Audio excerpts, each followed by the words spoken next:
What I'm about to share is pretty sad, but I promise you there's a lesson here.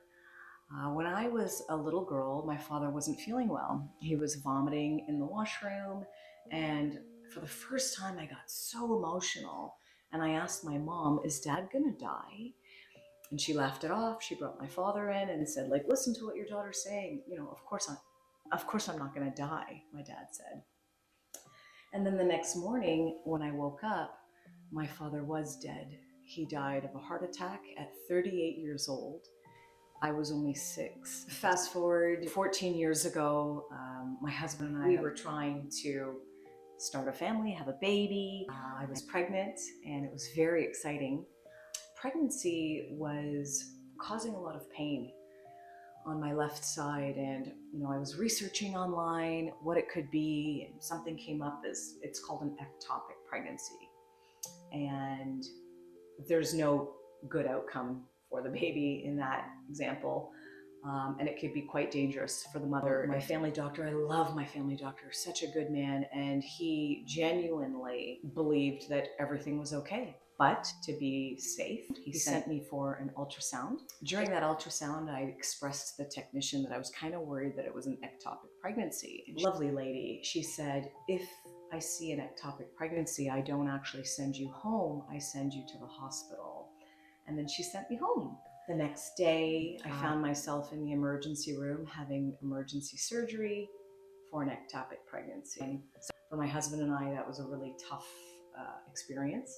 Only about 3 or 4 years ago, while I was cuddling my son, who I ended up becoming pregnant with within a year later after that loss, was I saying to him, "Oh my gosh, if that baby worked out and that whole experience didn't happen, it wouldn't have been you. It wouldn't have been the son that I have today." So the purpose of this message and the example that I gave you earlier about my father passing away, it actually taught me to value the relationships that I have. I don't have a ton of them. I don't have a million friends.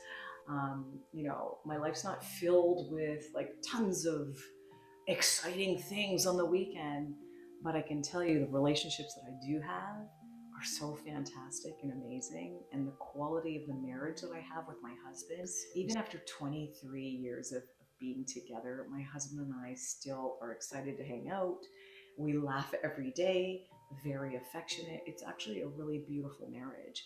And the relationship we have with our son, he's so lovely, and our household is just filled with a lot of love and affection and appreciation for one another.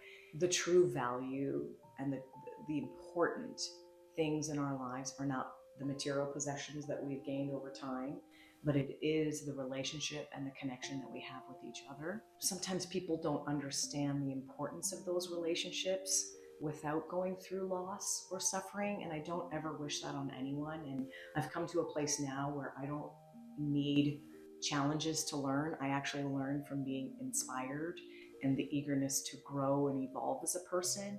So I'm sharing this because I'm hoping that you can learn out of inspiration to appreciate what you have, and not out of, desperation and terrible challenges that then make you realize, "Oh my gosh, I have a great family, and oh, I have so much to be grateful for." Don't wait for tragedy to realize that.